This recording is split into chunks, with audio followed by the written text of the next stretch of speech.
Point of ವ್ಯೂನ ಎರಡನೇ ವಿಚಾರ ವಿಚಾರ ಅಧಿಕಾರ ಬದಲಾವಣೆ, ನಾಯಕತ್ವ ಬದಲಾವಣೆ ಚರ್ಚೆ ಕಳೆದ 2.5 ವರ್ಷಗಳಿಂದ ನಡೀತಾನೆ ಇದೆ. ಅದಕ್ಕೆ ಅಧಿವೇಶನದ ಸಂದರ್ಭದಲ್ಲಿ ಹೆಚ್ಚು ರೆಕ್ಕೆ ಪುಕ್ಕ ಇವೆಲ್ಲ ಬಂದು ಚರ್ಚೆ ಆಗಿತ್ತು. ಆ ನಂತರ ಅದೇ ಪ್ರಮಾಣದಲ್ಲಿ ಇಳಿಕೆ ಕೂಡ ಕಂಡಿತ್ತು. ಈಗ ಮತ್ತೆ ಈ ಚರ್ಚೆ ಮುನ್ನೆಲೆಗೆ ಬರ್ತಾ ಇದೆ. ಇದಕ್ಕೆ ಕಾರಣ ಆಗಿರೋದು ನಾಳೆ ದೆಹಲಿಯಲ್ಲಿ ನಡೆಯುವ ಸಿಡಬ್ಲ್ಯೂಸಿ ಸಭೆ ಕಾಂಗ್ರೆಸ್ನದು ಮತ್ತು ಆ ಹಿನ್ನೆಲೆಯಲ್ಲಿ ಇವತ್ತು ಖರ್ಗೆ ಅವರ ಮನೆಗೆ ಡಿಕೆ ಶಿವಕುಮಾರ್ ಅವರು ಭೇಟಿ ಮಾಡಿರೋದು, ಡಿಕೆ ಸುರೇಶ್ ಅವರ ಮಾರ್ಮಿಕ ಪೋಸ್ಟ್ ಮತ್ತು ಡಿಕೆ ಶಿವಕುಮಾರ್ ಅವರ ಹೇಳಿಕೆ ಇವೆಲ್ಲವೂ ಕೂಡ ಇನ್ನೇನೋ ಬದಲಾವಣೆಗೆ ಕಾಂಗ್ರೆಸ್ ಪಕ್ಷ ಸನ್ನಿಹಿತವಾಗಿ ಕಾಯ್ತಾ ಇದೆ ಅನ್ನೋ ರೀತಿಯಲ್ಲಿ ಈ ಎಲ್ಲ ಬೆಳವಣಿಗೆಗಳು ಗೋಚರಿಸ್ತಾ ಇರುತ್ತೆ. ಗುರಿಯನ್ನ ತಲುಪಬೇಕಾದವರು ಗುರಿಯನ್ನ ಆದಷ್ಟು ಬೇಗ ತಲುಪಬೇಕು ಅಂತಿರೋರು ಮಧ್ಯದಲ್ಲಿ ವಿಶ್ರಾಂತಿ ತಗೋಬಾರ್ದು, ಪ್ರಯತ್ನ ಬಿಡಬಾರ್ದು ಅನ್ನೋ ರೀತಿಯಲ್ಲಿ ಹೇಳಿಕೆಯನ್ನ ಕೊಡ್ತಾ ಇದ್ದಾರೆ ಡಿಕೆ ಸುರೇಶ್ ಅವರು. ಇನ್ನೊಂದು ಕಡೆಯಲ್ಲಿ ಡಿಕೆ ಶಿವಕುಮಾರ್ ಅವರು ನಾನು ಪಕ್ಷಕ್ಕೆ ಕಟ್ಟ ಕಾರ್ಯಕರ್ತನಾಗಿ ಕೆಲಸ ಮಾಡಿದ್ದೀನಿ, ಬ್ಯಾನರ್ ಕಟ್ಟಿದ್ದೀನಿ, ದುಡ್ದಿದ್ದೀನಿ, ಬರೀ ಹೋಗಿ ಭಾಷಣವನ್ನ ಮಾಡಿಲ್ಲ ಅನ್ನೋ ರೀತಿಯಲ್ಲಿ ಪರೋಕ್ಷವಾಗಿ ಸಿದ್ದರಾಮಯ್ಯ ಅವರಿಗೆ ಟಾಂಗ್ ಕೊಟ್ರ ಅನ್ನೋ ಪ್ರಶ್ನೆಗಳು ಕೂಡ ಇಲ್ಲಿ ಉದಯವಾಗ್ತಿದೆ. ಈ ನಡುವೆ ಖರ್ಗೆ ಅವರನ್ನ ಭೇಟಿ ಮಾಡಿ ಮಾತುಕತೆ ಕೂಡ ನಡೆಸಿದ್ದಾರೆ. ಮೊನ್ನೆ ಬರ್ತಿದ್ದ ಮಾಹಿತಿ ಪ್ರಕಾರವಾಗಿ ಸಿಡಬ್ಲ್ಯೂಸಿ ಸಭೆಗೆ ಮುಖ್ಯಮಂತ್ರಿ ಮತ್ತು ಉಪಮುಖ್ಯಮಂತ್ರಿ ಇಬ್ಬರಿಗೂ ಕೂಡ ಆಹ್ವಾನ ಇಲ್ಲ ಅಂತ ಹೇಳಲಾಗಿತ್ತು. ಆದ್ರೆ ನಾಳೆ ಮುಖ್ಯಮಂತ್ರಿಗಳು ದೆಹಲಿಗೆ ತೆರಳುತ್ತಾರೆ, ಈ ಸಭೆಯಲ್ಲಿ ಭಾಗಿ ಆಗ್ತಾರೆ. ಈ ಮುಖಾಂತರವಾಗಿ ಸಿದ್ದರಾಮಯ್ಯ ಅವರ ಕುರ್ಚಿಯನ್ನ ಭದ್ರ ಮಾಡ್ತಾ ಹೈಕಮಾಂಡ್, ಯಾಕೆಂದ್ರೆ ಖರ್ಗೆ ಅವರು ಹಿಂದೆ ಹೇಳಿಕೆ ಕೊಟ್ಟಿದ್ರು, ಗೊಂದಲ ನಮ್ಮಲ್ಲಿಲ್ಲ, ಹೈಕಮಾಂಡ್ ಸೃಷ್ಟಿ ಮಾಡಿಲ್ಲ, ಅದು ಲೋಕಲ್ ನಲ್ಲಿ ಸೃಷ್ಟಿಯಾಗಿದೆ, ಅವರೇ ಅದನ್ನ ಬಗೆಹರಿಸ್ಕೊಳ್ಬೇಕು ಅಂತ ಹೇಳಿಕೆ ಕೊಟ್ಟಿದ್ರು. ಈ ಹಿನ್ನೆಲೆಯಲ್ಲಿ ಎಲ್ಲವನ್ನ ನಾವು ಒಟ್ಟಿಗಿಟ್ಟು ನೋಡೋದಾದ್ರೆ ಸಿದ್ದರಾಮಯ್ಯನವರ ಕುರ್ಚಿ ಸದ್ಯಕ್ಕೆ ಸೇಫ್ ಅಂತಾನೆ ಅನ್ನಿಸ್ತಾ ಇದೆ. ಆದ್ರೆ ಡಿಕೆ ಶಿವಕುಮಾರ್ ಅವರ ನಡೆ ಏನಿರುತ್ತೆ ಅನ್ನೋದು ಕೂಡ ಇಲ್ಲಿ ಬಹಳ ಮುಖ್ಯ ಆಗುತ್ತೆ. ಈ ಬಗ್ಗೆ ತಮ್ಮ ಪಾಯಿಂಟ್ ಆಫ್ ವ್ಯೂನ ಹಂಚ್ಕೊಳ್ಳೋದಕ್ಕೆ ಹೊನ್ನಾಳಿ ಚಂದ್ರಶೇಖರ್ ಅವರು ಮತ್ತೆ ನಮ್ಮನ್ನ ಸೇರ್ಕೊಳ್ತಾ ಇದ್ದಾರೆ. ಹೊನ್ನಾಳಿ ಚಂದ್ರಶೇಖರ್ ಅವರೇ, ಈ ಚರ್ಚೆ ಮುಗಿತಾ ಇಲ್ಲ, ನಾವು ಕೂಡ ಬಿಡ್ತಾ ಇಲ್ಲ, ಪ್ರತಿ ಬಾರಿ ಚರ್ಚೆ ಮಾಡ್ತಾ ಇದೀವಿ, ಹೊಸದೊಂದು ವಿಚಾರಗಳ ತೆರೆದುಕೊಳ್ತಾನೆ ಇದೆ. ಈಗ ಸಿಡಬ್ಲ್ಯೂಸಿ ಸಭೆಗೆ ಮುಖ್ಯಮಂತ್ರಿಗಳಿಗೆ ಆಹ್ವಾನ ಇದೆ, ಉಪಮುಖ್ಯಮಂತ್ರಿಗಳಿಗೆ ಇಲ್ಲ. ಜೊತೆಗೆ ಡಿಕೆ ಶಿವಕುಮಾರ್ ಅವರ ಹೇಳಿಕೆಗಳು ಬೇರೆ ಏನೋ ಒಂದು ಅರ್ಥವನ್ನ ಸೂಚಿಸ್ತಾ ಇದೆ. ಇದೆಲ್ಲ ಒಟ್ಟಿಗಿಟ್ಟು ನೋಡಿದ್ರೆ ಏನ್ ಅನ್ಸುತ್ತೆ ತಮ್ಗೆ, ತಮ್ಮ ಪಾಯಿಂಟ್ ಆಫ್ ವ್ಯೂ ಏನು? ಡಿಕೆ ಶಿವಕುಮಾರ್ ಅವರು ಈ ವಿಷಯ ಚರ್ಚೆಗೆ ಬಂದಂತ ಸಂದರ್ಭದಲ್ಲಿ ಈ ಹಿಂದೆ ನೀಡಿದಂತ ಹೇಳಿಕೆಗಳನ್ನ ಗಮನಿಸಿದಾಗ ಅವರ ದೇಹ ಭಾಷೆ ಆಗ್ಲಿ, ಅವರ ಧ್ವನಿ ಆಗ್ಲಿ ಬೇರೆ ತರನೇ ಇತ್ತು. ಒಂದ್ ರೀತಿಯ ಆತ್ಮವಿಶ್ವಾಸ ಇತ್ತು. ಮಾತಾಡ್ಬೇಕಾದ್ರೆ ಹೈಕಮಾಂಡ್ ಏನೋ ಮಾಡುತ್ತೆ, ಹೈಕಮಾಂಡ್ ಹೇಳ್ತಾರೆ.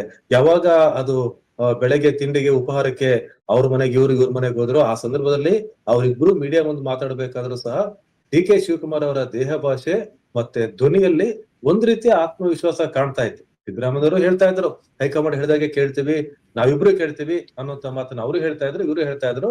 ಆದ್ರೆ ಡಿ.ಕೆ. ಶಿವಕುಮಾರ್ ಅವರಲ್ಲಿ ಒಂದು ಆತ್ಮವಿಶ್ವಾಸ ಇತ್ತು, ಅವರ ಕಣ್ಣಲ್ಲಿ ಒಂದು ಬೆಳಕಿತ್ತು. ಆದ್ರೆ ಇವತ್ತು ನಿನ್ನೆ ಅವರು ಮಾತಾಡ್ತಾ ಇದ್ದ ಸಂದರ್ಭದಲ್ಲಿ ಅವರ ದೇಹ ಭಾಷೆಯಲ್ಲಿ ಆ ರೀತಿಯಾದಂತ ಒಂದು ಲವಲವಿಕೆ ಕಾಣ್ತಾ ಇಲ್ಲ ಅನ್ನೋದು ನೋಡಿದ್ರೆ ಏನಾದ್ರೂ ಒಂದು ತೀರ್ಮಾನ ಆಗಿರ್ಬೋದಾ ಅಂತ ಅನಿಸ್ತಾ ಇದೆ. ಏನು ಅಂತ ನಮಗೆ ಈಗಲೂ ಸ್ಪಷ್ಟ ಆಗ್ತಾ ಇಲ್ಲ. ಆದ್ರೆ ಮುಖ್ಯಮಂತ್ರಿಯಾಗಿ ಹತ್ರದಲ್ಲಿ ಇಲ್ಲ ಅನ್ನೋದು ಅವರಿಗೆ ಒಂದು ಹಂತದಲ್ಲಿ ಖಚಿತ ಆಗಿದೆ ಅಂತೇಳಿ ಈಗ ಸಿಡಬ್ಲ್ಯೂಸಿ ಮೀಟಿಂಗ್ಗೆ ಮುಖ್ಯಮಂತ್ರಿ ಸಿದ್ದರಾಮಯ್ಯ ಅವ್ರನ್ನ ಕರೆದಿದ್ದಾರೆ. ಮತ್ತೆ ಕಾಂಗ್ರೆಸ್ ಸರ್ಕಾರ ಆಡಳಿತದಲ್ಲಿ ಇರ್ತಕ್ಕಂಥ ರಾಜ್ಯಗಳ ಮುಖ್ಯಮಂತ್ರಿಗಳನ್ನು ಕರೆದಿದ್ದಾರೆ. ಅದಕ್ಕೆ ಸ್ಪಷ್ಟನೆಯನ್ನ ಡಿ.ಕೆ. ಶಿವಕುಮಾರ್ ಕೊಟ್ಟಿದ್ದಾರೆ. ವಿಸ್ತೃತ ಸಿಡಬ್ಲ್ಯೂಸಿ ಮೀಟಿಂಗ್ ಆದಾಗ ನಾವು ಹೋಗ್ತೇನೆ, ಈಗ ಈ ಸಿಡಬ್ಲ್ಯೂಸಿ ಮೀಟಿಂಗ್ಗೆ ಸಿದ್ದರಾಮಯ್ಯ ಅವರಿಗೆ ಆಹ್ವಾನ ಇದೆ, ಅವ್ರು ಹೋಗ್ತಿದ್ದಾರೆ ಅನ್ನುವಂತ ಮಾತನ್ನ ಹೇಳ್ತಾ ಇದ್ದಾರೆ. ಇನ್ನ ಡಿ.ಕೆ. ಶಿವಕುಮಾರ್ ಅವರು ಎಸಿಸಿ ಅಧ್ಯಕ್ಷರಾದಂತ ಮಲ್ಲಿಕಾರ್ಜುನ ಖರ್ಗೆ ಅವ್ರನ್ನ ಮನೆಗೆ ಹೋಗಿ ಭೇಟಿ ಮಾಡಿದ್ದಾರೆ, ಅಲ್ಲಿ ಚರ್ಚೆ ಮಾಡಿದ್ದಾರೆ, ಸುದೀರ್ಘವಾದ ಅಲ್ಲಿ ಚರ್ಚೆ ಆಗಿದೆ. ಖರ್ಗೆ ಅವರು ಕೆಲ ದಿನಗಳಿಂದ ಹೇಳಿದ್ರು, ಏನು ಈ ವಿಷಯ ಇದೆ, ನಾಯಕತ್ವದ ವಿಷಯ ನೀವೇ ಬಗೆಹರಿಸ್ಕೊಳ್ಳಿ, ಕರ್ನಾಟಕದಲ್ಲಿ ನೀವೇ ಚರ್ಚೆ ಮಾಡಿ, ನೀವೇ ಇದನ್ನ ಇತರತೆ ಮಾಡ್ಬೇಕು ಅನ್ನುವಂತ ಒಂದು ಸಂದೇಶವನ್ನ ಕೊಟ್ಟಿದ್ರು. ಅದಾದ ನಂತರ ಡಿ.ಕೆ. ಶಿವಕುಮಾರ್ ಅವರು ರಾಹುಲ್ ಗಾಂಧಿ ಅವ್ರನ್ನ ಭೇಟಿ ಮಾಡೋಕ್ ಪ್ರಯತ್ನ ಮಾಡಿದ್ದಾರೆ, ಆಗಿಲ್ಲ. ಖರ್ಗೆ ಅವ್ರನ್ನ ಭೇಟಿ ಮಾಡಿದ್ದಾರೆ, ಚರ್ಚೆ ಮಾಡಿದ್ದಾರೆ. ಮತ್ತು ಅವರ ದೇಹ ಭಾಷೆಯಲ್ಲಿ, ಧ್ವನಿಯಲ್ಲಿ ಬದಲಾವಣೆನೂ ಕಾಣ್ತಾ ಇದೆ. ಇದರಿಂದ ಒಂದಂತೂ ಸೂಚನೆ ಬರ್ತಾ ಇದೆ ಮೇಲ್ನೋಟಕ್ಕೆ, ಮುಖ್ಯಮಂತ್ರಿಗಾದಿ ಡಿ.ಕೆ. ಶಿವಕುಮಾರ್ ಅವರಿಗೆ ಸದ್ಯಕ್ಕಿಲ್ಲ, ಹತ್ರದಲ್ಲಿಲ್ಲ ಅಂತ. ಹತ್ರ ಅನ್ನೋದು ಎಷ್ಟು ದೂರ ಅನ್ನೋದು ಅರ್ಥ ಆಗ್ತಾ ಇಲ್ಲ ಅನ್ನೋದು ಅಷ್ಟೇ ವಿಷಯ. ಈಗ ಹತ್ರ ಅನ್ನೋದು ಎಷ್ಟು ಹತ್ರ, ದೂರ ಅನ್ನೋದು ಎಷ್ಟು ದೂರ ಅನ್ನೋದು ಗೊತ್ತಾಗ್ತಾ ಇಲ್ಲ. ಅದ್ರ ಜೊತೆ ಅಧಿವೇಶನದ ಸಂದರ್ಭದಲ್ಲಿ ಯತೀಂದ್ರ ಅವ್ರು ಹೇಳಿಕೆ ಕೊಟ್ಟಿದ್ರಲ್ಲ, ಡಿ.ಕೆ. ಶಿವಕುಮಾರ್ ಕೇಳಿದ್ರು, ಆದ್ರೆ ಅದಕ್ಕೆ ಹೈಕಮಾಂಡ್ ಈ ಸಂದರ್ಭದಲ್ಲಿ ಒಪ್ಲಿಲ್ಲ ಅಂತ. ಆಗ್ಲೇ ತೀರ್ಮಾನ ಆಗಿತ್ತ, ಆ ಕಾರಣಕ್ಕೆ ಅವ್ರು ಹೇಳಿಕೆ ಕೊಟ್ರ? ಇದ್ರ ಬಗ್ಗೆ ಇವತ್ ನಡೀತಿರೋ ಬೆಳವಣಿಗೆಗಳನ್ನ ಅವತ್ತಿಗಿಟ್ಟು ನೋಡಿದ್ರೆ ಏನ್ ಅನ್ಸುತ್ತೆ? ಅಧಿವೇಶನದ ಕೊನೆಯ ದಿನಗಳಲ್ಲಿ ಅನ್ಸುತ್ತೆ ವಿಧಾನ ಪರಿಷತ್ನಲ್ಲಿ ಚರ್ಚೆ ಮಾಡ್ತಾ ಇದ್ರು ಸಿದ್ದರಾಮಯ್ಯವರು, ನಾನು ಖಂಡಿತವಾಗ್ಲೂ ಇರ್ತೀನಿ, 5 ವರ್ಷ ನಾನೇ ಮುಖ್ಯಮಂತ್ರಿ ಆಗಿರ್ತೀನಿ ಅಂತಕ್ಕಂತ ಮಾತನ್ನ ಆ ಕಲಾಪದಲ್ಲಿ, ಅಧಿವೇಶನದಲ್ಲಿ ಅವ್ರು ಹೇಳಿದ್ರು. ಬಹಳ ಬಿಜೆಪಿ ಚರ್ಚೆ ಮಾಡ್ತಾ ಇದ್ದ ಸಂದರ್ಭದಲ್ಲಿ ಬಹಳ ಜೋರಾಗಿನೇ, ಬಹಳ ಗಟ್ಟಿ ದಿನೆಯಲ್ಲೇ ಸಿದ್ದರಾಮಯ್ಯವ್ರು ಹೇಳಿದ್ರು. ಅದಕ್ಕಿಂತ ಒಂದು 3-4 ದಿನ ಮುಂಚೆ ಯತೀಂದ್ರ ಸಿದ್ದರಾಮಯ್ಯ ಅವ್ರ ಹೇಳಿಕೆ ಬಂದಿತ್ತು. ಹಾಗಾಗಿ ಇವನ್ನೆಲ್ಲವನ್ನು ಕ್ರಾನಾಲಜಿ ನೋಡಿದಾಗ ಬಹುಶಃ ಆ ಸಂದರ್ಭದಲ್ಲಿ ಫೈನಲ್ ಆಗಿತ್ತಾ ಅಂತೇಳಿ, ಆ ಸಂದರ್ಭದಲ್ಲಿ ಡಿ ಕೆ ಶಿವಕುಮಾರ್ ಅವರು ನಾಯಕತ್ವ ಬದಲಾವಣೆ ಬಗ್ಗೆ ಯಾವ ಕಮೆಂಟ್ ಗಳನ್ನು ಮಾಡಿಲ್ಲ, ಯಾವ ಮೀಡಿಯಾದ ಯಾವ್ದಕ್ಕೂ ಸಹ ಅವರು ಅಲ್ಲಿ ಪ್ರತಿಕ್ರಿಯೆಯನ್ನು ಕೊಟ್ಟಿಲ್ಲ. ಆದ್ರೆ ಸದನದಲ್ಲಿ ಮಾತಾಡಿದ್ರು. ಈಗ ಖರ್ಗೆ ಅವ್ರ ಭೇಟಿ ಮಾಡಿ ಬಂದಂತ ಸಂದರ್ಭದಲ್ಲಿ ಈ ವಿಷಯದ ಬಗ್ಗೆ ನಾನು ಮಾತಾಡೋದಿಲ್ಲ, ಮುಖ್ಯಮಂತ್ರಿ ಸಿದ್ದರಾಮಯ್ಯ ಅವ್ರನ್ನೇ ಕೇಳಿ, ನಾಯಕತ್ವದ ಬದಲಾವಣೆ ಬಗ್ಗೆ ಚರ್ಚೆ ಇಲ್ಲ ಅನ್ನುವಂತ ಮಾತನ್ನ ಹೇಳ್ತಾ ಇದ್ದಾರೆ. ಅಟ್ಲೀಸ್ಟ್ ಅವರು ಹೈಕಮಾಂಡ್ ಬಿಟ್ಟಿದ್ದು ಹೈಕಮಾಂಡ್ ಮಾಡ್ತಾರೆ, ಹೈಕಮಾಂಡ್ ಏನೋ ಮಾಡ್ತಾರೆ, ಹೈಕಮಾಂಡ್ ಅವ್ರು ಏನ್ ಹೇಳ್ತಾರೆ ನಿರೀಕ್ಷೆಯಿಂದ ಕಾಯ್ತಾ ಇದೀವಿ ಅನ್ನುವಂತ ಮಾತನ್ನು ಸಹ ಹೇಳಿಲ್ಲ. ಹಾಗಾಗಿ ಕೆಲವು ಮಾಧ್ಯಮಗಳು ವೈರಾಗ್ಯ ಅನ್ನುವಂತ ಪದವನ್ನು ಬಳಸಿದಾವೆ. ವೈರಾಗ್ಯ ಅಲ್ಲ ಇದು, ಸದ್ಯದ ಒಂದು ಹಿನ್ನಡೆ ಅಂತ ಅನಿಸ್ತಾ ಇದೆ ನನಗೆ. ಈ ಸದ್ಯದ ಹಿನ್ನಡೆಯನ್ನ ಡಿ ಕೆ ಶಿವಕುಮಾರ್ ಅವರು ಅನುಭವಿಸ್ತಾ ಇದ್ದಾರೆ. TWC ಮೀಟಿಂಗ್ ಏನಾಗ್ತಾ ಇದೆ, ಇದಕ್ಕೆ ಮುಖ್ಯಮಂತ್ರಿ ಸಿದ್ದರಾಮಯ್ಯ ಅವರು ಹೋಗ್ತಾರೆ, ಅಲ್ಲಿ ಚರ್ಚೆ ನಡೆಯುತ್ತೆ, ಆ ಚರ್ಚೆ ಏನ್ ನಡೆಯುತ್ತೆ ಅದು ಹೊರಗೆ ಗೊತ್ತಾಗೋದಿಲ್ಲ. ಇಲ್ಲೂ ಸಹ ಡಿ ಕೆ ಶಿವಕುಮಾರ್ ಜೊತೆ ಮಾತಾಡಿ ಏನ್ ಮಾತಾಡಿದ್ರಿ ಕೇಳಿದ್ರೆ ಮನ್ರೇಗಾ ಬಗ್ಗೆ ನರೇಗಾ ಬಗ್ಗೆ ಮಾತಾಡಿದ್ವಿ, ಯಾಕಂದ್ರೆ ನ್ಯಾಷನಲ್ ಇಶ್ಯೂ ಆಗಿದೆ ಅಂತ ಹೇಳ್ತಾರೆ. ಹಾಗಾಗಿ ಆ ಕಾಂಗ್ರೆಸ್ನ ಕಿಚನ್ ಅಲ್ಲಿ ಯಾವ ಅಡಿಗೆ ಬೇಯ್ತಾ ಇದೆ ಅಂತ ಅರ್ಥ ಆಗ್ಲಿಕ್ಕೆ ಇನ್ನೂ ಸ್ವಲ್ಪ ದಿನ ಬೇಕಾಗುತ್ತೆ.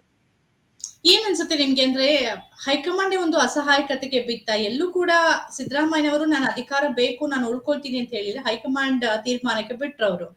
ಹೈಕಮಾಂಡ್ ಅವರನ್ನ ಬದಲಿಸಲಾರದ ಸ್ಥಿತಿಯಲ್ಲಿ ಇವತ್ತಿಗೆ ಇದೆಯಾ? ಬದಲಾಯಿಸಿದ್ರೆ ಮುಂದಾಗಬಹುದಾದ ಪರಿಣಾಮ, ಅದು ಪಕ್ಷ ಮತ್ತು ಸರ್ಕಾರದ ಮೇಲೆ ಬೀರುವ ಪರಿಣಾಮದ ಬಗ್ಗೆ ಚಿಂತಿತವಾಗಿದೆಯಾ? ಇದ್ರ ಬಗ್ಗೆ ತಮ್ಮ ಪಾಯಿಂಟ್ ಆಫ್ ವ್ಯೂ ಏನು? ಇನ್ನೊಂದು ಪಾಯಿಂಟ್ ಇದೆ ಇಲ್ಲಿ.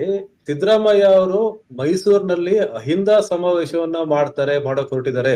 ಸಿದ್ದರಾಮಯ್ಯನವರು ಮಾಡ್ತಾರೆ ಅದಕ್ಕಿಂತ ಸಿದ್ದರಾಮಯ್ಯವರ ಬಳಗ ಒಂದು ಅಹಿಂದ ಸಮಾವೇಶವನ್ನು ಆಯೋಜನೆ ಮಾಡ್ಲಿಕ್ಕೆ ಸಿದ್ಧತೆ ಮಾಡಿದೆ. ಬಹುಶಃ ಏನು ಅಧಿವೇಶನ ನಡೀತಾ ಇತ್ತು ಆ ಸಂದರ್ಭದಲ್ಲಿ ಮತ್ತೆ ಅದಕ್ಕಿಂತ ಹಿಂದಿನ ದಿನಗಳಲ್ಲಿ ಯಾವಾಗ ನಾಯಕತ್ವದ ಬಗ್ಗೆ ಬಹಳ ದೊಡ್ಡದಾಗಿ ಚರ್ಚೆ ಶುರುವಾಯಿತು, ರಾಜಣ್ಣ ಅವರು ಪತ್ರ ಬರೆದ್ರು, ಇಲ್ಲೆಲ್ಲ ಬೇರೆ ಬೇರೆ ಏನ್ ಮಾತಾಡ್ತಾ ಇದ್ರು, ಆಗ ಸಿದ್ದರಾಮಯ್ಯ ಅವರಿಗೆ ಇಂಥದ್ದೊಂದು ಅನಿವಾರ್ಯತೆ ಬಂತ ಅಂತೇಳಿ ಅಹಿಂದ ಸಮಾವೇಶದ ಮೂಲಕ ಹೈಕಮಾಂಡ್ಗೆ ನಾನು ಏನು, ನನ್ನ ಬಲ ಎಷ್ಟಿದೆ, ಕರ್ನಾಟಕದಲ್ಲಿ ನನ್ನನ್ನ ಬದಲಾಯಿಸೋದಾದ್ರೆ ಯಾವ ರೀತಿಯಾದಂತ ಪರಿಣಾಮವನ್ನ ಎದುರಿಸಬೇಕಾಗುತ್ತೆ ಅನ್ನೋದನ್ನ ತೋರಿಸ್ಲಿಕ್ಕಾಗಿನೇ ಏನಾದ್ರೂ ಅಹಿಂದ ಸಮಾವೇಶನ ಆಯೋಜನೆ ಮಾಡ್ತಾ ಇದಾರ ಅಂತಕ್ಕಂಥ ಅನುಮಾನಗಳು ಇಲ್ಲಿದೆ. ಯಾಕಂದ್ರೆ ಮುಖ್ಯಮಂತ್ರಿಯಾಗಿ ಈ ಹೊಸದಾಗಿ ಕಾಂಗ್ರೆಸ್ ಅಧಿಕಾರಕ್ಕೆ ಬಂದ ಸಂದರ್ಭದಲ್ಲಿ ಅದಕ್ಕಿಂತ ಸ್ವಲ್ಪ ಮುಂಚೆ ಸಿದ್ದರಾಮೋತ್ಸವ ಅನ್ನೋ ರೀತಿಯಲ್ಲಿ ದಾವಣಗೆರೆಯಲ್ಲಿ ಬಹಳ ದೊಡ್ಡ ಆಚರಣೆ ಆಯ್ತು. ಸಿದ್ದರಾಮೋತ್ಸವ ಅನ್ನೋದು ಸಿದ್ದರಾಮಯ್ಯ ಒಪ್ಲಿಲ್ಲ, ಆದ್ರೆ ಅಲ್ಲಿ ಮಾಡಿದಂತ ಪ್ರತಿಯೊಬ್ರು ಸಹ ಅದನ್ನ ಸಿದ್ದರಾಮೋತ್ಸವ ಅಂತಾನೆ ಪ್ರೊಜೆಕ್ಟ್ ಮಾಡ್ತಾ ಬಂದ್ರು.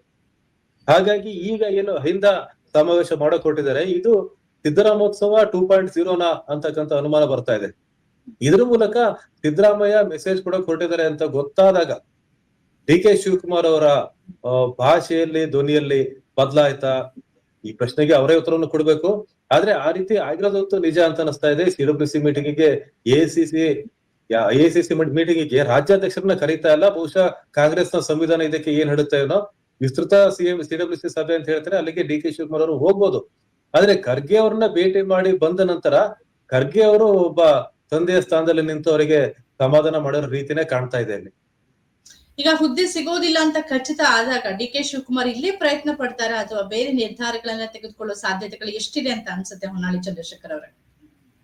ನಾನು ಪೋಸ್ಟರ್ ಗಳನ್ನ ಅಂಟಿಸಿದ್ದೀನಿ, ನಾನು ಕಸವನ್ನು ಹೊಡೆದಿದ್ದೀನಿ, ನಾನು ಕಾಂಗ್ರೆಸ್ನ ಬಿಡೋಕ್ ಸಾಧ್ಯ ಇಲ್ಲ, ಸಾಮಾನ್ಯ ಕಾರ್ಯಕರ್ತನಾಗಿರ್ತೇನೆ, ಉಪಮುಖ್ಯಮಂತ್ರಿ ಹುದ್ದೆಯಲ್ಲಿ ನಾನು ಸಂತೋಷವಾಗಿದ್ದೀನಿ ಅನ್ನುವಂತ ಮಾತನ್ನ ಡಿ ಕೆ ಶಿವಕುಮಾರ್ ಹೇಳಿದ್ದಾರೆ.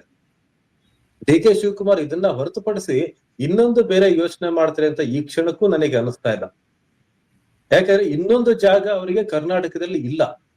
ಕರ್ನಾಟಕದಲ್ಲಿ ಇನ್ನೊಂದು ಜಾಗ ಡಿ ಕೆ ಶಿವಕುಮಾರ್ ಫಿಟ್ ಆಗ್ತಕ್ಕಂಥ ಜಾಗ ಇನ್ನೊಂದು ಇಲ್ಲ. ಯಾಕಂದ್ರೆ ಇಷ್ಟು ದಿನ ಅವರು ಸರಿಸುಮಾರು ಬಂಗಾರಪ್ಪನವರು ಚೀಫ್ ಮಿನಿಸ್ಟರ್ ಆಗಿದ್ದಾಗ ಅವರು ಸಚಿವರಾಗಿದ್ದಂತ ಸ್ಥಾನ 90ನೇ ಇಸ್ವಿಯಿಂದ ಹಿಡಿದು ಇದುವರೆಗೂ ಸಹ ಅವರು ಬೇರೆ ಯೋಚನೆಯನ್ನ ಮಾಡಿಲ್ಲ. ಆ ಕಾರಣಕ್ಕಾಗಿ ಅವರು ಬೇರೆ ಜಾಗಕ್ಕೆ ಎಲ್ಲೂ ಡಿ ಕೆ ಶಿವಕುಮಾರ್ ಫಿಟ್ ಆಗ್ತಕ್ಕಂಥ ಜಾಗ ಇಲ್ಲ. ಹಾಗಾಗಿ ಡಿ ಕೆ ಶಿವಕುಮಾರ್ ಒಂದು ಹೈಕಮಾಂಡ್ ಯಾವಾಗ ಹೇಳುತ್ತೆ ಅಲ್ಲಿವರೆಗೂ ಕಾಯೋದು. ಇನ್ನೊಂದು ಸಿದ್ದರಾಮಯ್ಯನವರೇ ಏನಾದ್ರೂ ಒಂದು ವರ್ಷದ ನಂತರ ಬದಲಾವಣೆ ಆಗ್ಲಿ ಅಂತ ಏನಾದ್ರು ಬಯಸಿದ್ರೆ ಆಗ ಒಂದು ಅವಕಾಶವನ್ನ ನೋಡ್ತಕ್ಕಂಥದ್ದು. ಇಲ್ಲ 2028ರ ಚುನಾವಣೆ ಇದೆ, ನಾವ್ ಏನು ಜಗಳ ಮಾಡಲ್ಲ, ನಮ್ಮ ಮಧ್ಯೆ ಯಾವ ವೈಮನಸ್ಸಿಲ್ಲ, ಒಡಕಿಲ್ಲ, ಪ್ರತಿ ಬಾರಿ ಕಾಂಗ್ರೆಸ್ಗೆ ಏನ್ ಡ್ಯಾಮೇಜ್ ಆಗ್ತಾ ಇತ್ತು ಈ ಒಳ ಜಗಳಗಳಿಂದ ಅಂತಹ ಯಾವುದೋ ಅಪಾಯಗಳಿಲ್ಲ ಅನ್ನುವಂತ ಪರಿಸ್ಥಿತಿಯನ್ನ 28ರವರೆಗೂ ನಿಭಾಯಿಸಿ ಮತ್ತೆ ಮುಖ್ಯಮಂತ್ರಿ ಅಭ್ಯರ್ಥಿ ಅಂತ ಬಿಂಬಿತರಾಗಿ ಎಲ್ಲರನ್ನು ಒಳಗೊಂಡು ಚುನಾವಣೆ ಎದುರಿಸ್ತಕ್ಕಂಥದ್ದು. ಈ ದಾರಿಗಳನ್ನ ಬಿಟ್ಟು ಕಾಂಗ್ರೆಸ್ನಲ್ಲೇ ಅವ್ರು ಏನಾದ್ರು ಮಾಡ್ಬೇಕು, ಕಾಂಗ್ರೆಸ್ನಲ್ಲೇ ಸ್ಥಾನಮಾನವನ್ನು ಪಡಿಬೇಕು, ಅವರು ಕಾಂಗ್ರೆಸ್ ಮೂಲಕನೇ ಮುಖ್ಯಮಂತ್ರಿ ಆಗ್ಬೇಕು, ಬೇರೆ ಸ್ಥಾನಗಳು, ಬೇರೆ ಅವಕಾಶಗಳು ಇಲ್ಲ ಕರ್ನಾಟಕದಲ್ಲಿ ಅಂತ ಅನಿಸ್ತಾ ಇದೆ. ಇನ್ನು ಊಹಾಪೋಹಗಳಿದೆ. ಬಿಜೆಪಿಯವರು ಕರೆದ್ಬಿಡ್ತಾರೇನೋ, ಒಂದು ಡಿವೈಡ್ ಮಾಡ್ಬಿಡ್ತಾರೇನೋ, ಆದ್ರೆ ತಾಂತ್ರಿಕವಾಗಿ ಅದು ಸಾಧ್ಯ ಇರ್ತಕ್ಕಂಥ ಅಂಶ. ಹಾಗಾಗಿ ಡಿ ಕೆ ಶಿವಕುಮಾರ್ ಏನೇ ಆದ್ರೂ ಸಹ ಅವರು ಕಾಂಗ್ರೆಸ್ ನಲ್ಲೇ ಅನುಭವಿಸ್ಬೇಕಾಗಿದೆ. ಈಗ ಮೂಲ ನಿವಾಸಿಗಳು ಮತ್ತು ವಲಸಿಗರು ಅನ್ನೋದು ಒಂದು ಚರ್ಚೆ ಇದೆ. ಡಿ ಕೆ ಶಿವಕುಮಾರ್ ಅವರ ಹೇಳಿಕೆಯನ್ನು ಗಮನಿಸ್ತಾ ಇದ್ರೆ, ಹಿಂದೆ ಕುಮಾರಸ್ವಾಮಿ ಅವರು ಈ ತರ ಮಾತಾಡಿದ್ರು. ಅಂದ್ರೆ ನಾವು ಪಕ್ಷವನ್ನ ಕಟ್ತೀವಿ, ನಾವು ಜನರನ್ನ ಸೇರಿಸ್ತೀವಿ, ನಾವು ಸಂಘಟನೆ ಮಾಡ್ತೀವಿ, ಇವ್ರು ಬಂದ್ ಭಾಷಣ ಬೀಳ್ತಾರೆ ಅಂತ ನೇರವಾಗಿ ಅವರು ಸಿದ್ದರಾಮಯ್ಯ ಅವರನ್ನ ಗುರಿಯಾಗಿಸಿ ಹೇಳಿದ್ರು. ಈಗ ಡಿ ಕೆ ಶಿವಕುಮಾರ್ ನೇರವಾಗಿ ಎಲ್ಲ ಪರೋಕ್ಷವಾಗಿ ಹೇಳ್ತಿದ್ದಾರೆ, ನಾವು ಬರೀ ಭಾಷಣ ಮಾಡ್ಕೊಂಡು ಹೋದವರಲ್ಲ ಅನ್ನೋದು. ಇದು ಬರೀ ಡಿ ಕೆ ಶಿವಕುಮಾರ್ ಮತ್ತು ಸಿದ್ದರಾಮಯ್ಯ ಮಾತ್ರ ಅಲ್ಲ, ಈ ಮೂಲ ಕಾಂಗ್ರೆಸ್ಸಿಗರು ಮತ್ತು ವಲಸಿಗರು ಅನ್ನೋ ಚರ್ಚೆ ಇದ್ದೇ ಇದೆ. ಎಲ್ಲಿಂದಲೋ ಬಂದು ಸುಮಾರು 15 ವರ್ಷ ಅಧಿಕಾರ ಪಡಿತಾರೆ, ಎಲ್ಲ ಬೇರೆ ಬೇರೆ ವಿಪಕ್ಷ ಸ್ಥಾನ ಎಲ್ಲವೂ ಪಡ್ಕೊಳ್ತಾರೆ. ಆದ್ರೆ ನಾವು ಮಾತ್ರ ಪಕ್ಷಕ್ಕಾಗಿ ದುಡಿಬೇಕು, ಅಧಿಕಾರ ಇಲ್ಲ ಅಂದಾಗ ಸಹಜವಾಗಿ ನೋವಾಗುತ್ತೆ. ಈ ನೋವು ಬೇರೆ ರೀತಿಯಲ್ಲೂ ಪರಿಣಮಿಸಬಹುದು. ಇದ್ರ ಬಗ್ಗೆ ಏನ್ ಅನ್ಸುತ್ತೆ ತಮ್ಗೆ? ನಮ್ಮ ಪಾಯಿಂಟ್ ಆಫ್ ವ್ಯೂ ಏನ್ ಇದ್ರ ಬಗ್ಗೆ? ಮೂಲ ನಿವಾಸಿಗಳ ಚರ್ಚೆ ಈಗ ಯಾವ ಹಂತದಲ್ಲಿ, ಯಾವ ತೀವ್ರತೆಯಲ್ಲಿ ನಡೀತಾ ಇದೆ ಅಂತ ಗೊತ್ತಾಗ್ತಾ ಇಲ್ಲ.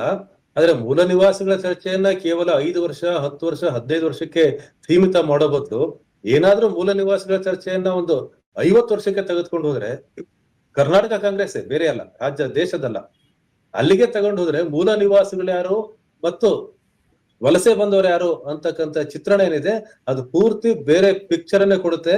ಯಾಕಂದ್ರೆ ಸಮಾಜವಾದಿ ಪಕ್ಷ ಅದಕ್ಕೆ ಪ್ರಭಾವ ಇಲ್ಲ, ವಿಘಟನೆ ಆಗ್ತಾ ಇದೆ, ಅವರಿಗೆ ನಿಲ್ಲಿಕ್ಕೆ ಅವಕಾಶ ಆಗ್ತಾ ಇಲ್ಲ, ಗೆಲ್ಲಿಕ್ಕೆ ಸಾಧ್ಯ ಇಲ್ಲ ಅಂತ ಸಂದರ್ಭದಲ್ಲಿ ಬಹಳಷ್ಟು ಜನ ನಾಯಕರು ಸಮಾಜವಾದಿ ಪಕ್ಷದಿಂದ ಅವ್ರು ಹೋಗಿದ್ದೆ ಕಾಂಗ್ರೆಸ್ ಪಕ್ಷಕ್ಕೆ.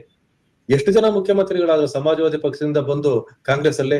ಬಂಗಾರಪ್ಪನವರಾಗಿರ್ಬೋದು, ಸಿದ್ದರಾಮಯ್ಯ ಆಗಿರ್ಬೋದು, ಹೀಗೆ ಬಹಳಷ್ಟು ಜನ ಮುಖ್ಯಮಂತ್ರಿಗಳಾಗಿದ್ದಾರೆ. ಹಾಗಾಗಿ ಮೂಲ ನಿವಾಸಿಗಳ ಪ್ರಶ್ನೆ ನಾವೇನಾದ್ರೂ ದೇವರಾಜ ಅರಸು ಕಾಲಕ್ಕೆ ಅಥವಾ 72ನೇ ಇಸ್ವಿಗೆ 70ನೇ ಇಸ್ವಿಗೆ ತೆಗೆದುಕೊಂಡು ಹೋದ್ರೆ, ಕಾಂಗ್ರೆಸ್ ನಲ್ಲಿ ಇರ್ತಕ್ಕಂಥ 50-60ಕ್ಕಿಂತ ಇವತ್ತಿರ್ತಕ್ಕಂಥ 60ಕ್ಕಿಂತ ಹೆಚ್ಚು ಜನ ಮೂಲ ನಿವಾಸಿಗಳಲ್ಲ. ಇನ್ನ ಅದಕ್ಕೆ ಸ್ವತಂತ್ರ ಬಂದಾಗಿನಿಂದ 52ನೇ ಇಸ್ವಿಯಿಂದ ಯಾರು ಇಲ್ಲಿವರೆಗೂ ಬಂದಿದ್ದಾರೆ ಅಂತಂದ್ರೆ ಆ ನಾಯಕರು ಯಾರು ಸಹ ಇವತ್ತು ಅಸ್ತಿತ್ವದಲ್ಲಿ ಇಲ್ಲ.